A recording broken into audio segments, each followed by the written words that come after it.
এখন আর হাজার হাজার টাকা খরচ করে বাইরে থেকে পিনাট বার বা বাদাম টানা কেনার কোনোই প্রয়োজন নেই। ঘরে থাকা সামান্য দুইটা উপকরণ দিয়ে ঘরোয়াভাবে আজকে শেয়ার করব কিভাবে পিনাট বার বা বাদাম টানা ঘরে বানাবেন। হ্যালো, আসসালামু আলাইকুম। আই হোপ সকলে অনেক বেশি ভালো আছেন। আল্লাহর রহমতে আমি অনেক বেশি ভালো। চলে আসলাম ছোট্ট একটা মিনি ব্লগ ভিডিও নিয়ে। আশা করি আজকে ভিডিওটা অনেক বেশি উপকারে আসবে। যারা নতুন রাঁধুনি আছেন তারাও আজকের এই ভিডিওটা দেখলে বাসায় খুব সহজে পিনাট বার বানিয়ে নিতে পারবেন। আর খেতে হবে অসাধারণ স্বাস্থ্যসম্মতভাবে ঘরে থাকা উপকরণ দিয়ে বানিয়ে দেখাবো। আর এত বেশি মজার হয়েছিল খেতে। পিনাট বার বা বাদাম টানা বানার জন্য প্রথমে আমি একটা ফ্রাই প্যান নিয়েছি। চুলার উপরে আমি 2 কাপ দিয়ে দিলাম কাঁচা বাদাম। চীনা বাদাম ব্যবহার করেছি এখানে। চীনা বাদামটা ব্যবহার করলে কিন্তু এই পিনাট বারটা অনেক বেশি ভালো হয়। তো আমি এখানে বাদামটাকে 2 কাপ বাদাম আমি ভেজে নিব মোটামুটি লো হিটে। বাদাম ভাজার সময় অবশ্য লো হিটে রাখবেন, তাহলে কিন্তু বাদামটা অনেক ভালো হবে। তারপর একটা ছড়ানো ট্রের মধ্যে রেখে বাদাম থেকে অতিরিক্ত যে খোসাটা ছিল সেটা আমি আলাদা করে নিব। আর বাদামটাকে ভালোভাবে পরিষ্কার করে একটা বোলের মধ্যে রেখে দিয়ে চলে গেলাম পরবর্তী স্টেপে। প্রথমে আমি একটা ছড়ানো ট্রের মধ্যে ঘি ব্রাশ করে নিয়েছি।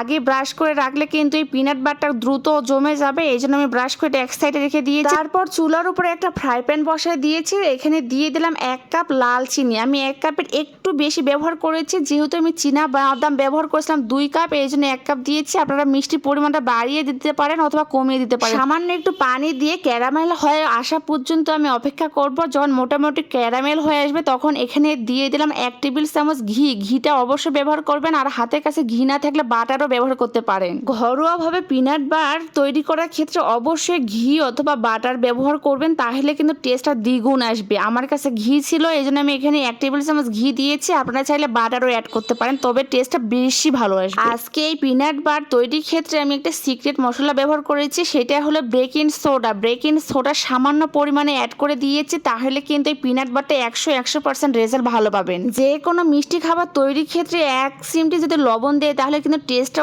অনেক বেশি ভালো আসে। এই জন্য আমি সামান্য একটু লবণ দিয়েছি, তাহলে ভালো লাগবে খেতে। সবগুলো উপকরণ ভালোভাবে মিক্সড করার পর একদমই শেষ পর্যায়ে দিয়ে দিলাম 2 টেবিল চামচ গুড়। গুড়টা দেওয়ার পর আমি আবারও এই ক্যারামেলের সঙ্গে ভালোভাবে পাক করে নিব। যখন মোটামুটি একটু ঘন হয়ে আসবে তখন আগে থেকে যে বাদামটা পরিষ্কার করে রেখেছিলাম সেটা অ্যাড করে দিব। বাদাম অ্যাড করার পর সবগুলো উপকরণ খুব ভালোভাবে মিক্সড করে নিব, যাতে একদম বাদামের গায়ে গায়ে লেগে যায় আর অনেকটাই জুসি ভাব চলে আসে। বাদামের গায়ে যখন জুসি ভাব চলে আসবে, অনেকটাই ঘন হয়ে যাবে, তখন আমি আগে থেকে যে ট্রের মধ্যে ব্রাশ করে রেখেছিলাম ঘি, সেই ট্রের মধ্যে ছড়িয়ে দিব। তারপর গরম অবস্থায় কেটে নিব, আর ঠান্ডা হয়ে গেলে ঠান্ডা ঠান্ডা পরিবেশন করব। এভাবে বাসায় একবার হলেও পিনাট বার বা বাদাম টানা বানিয়ে দেখবেন, খেতে কিন্তু অসাধারণ হবে। আর এই পিনাট বারটা কিন্তু ছোট বাচ্চাদের জন্য অনেক বেশি হেলদি। বাসায় ভালো লাগলে বানিয়ে দেখবেন। তো সবাই ভালো থাকবেন। আজকের মতো আল্লাহ হাফেজ।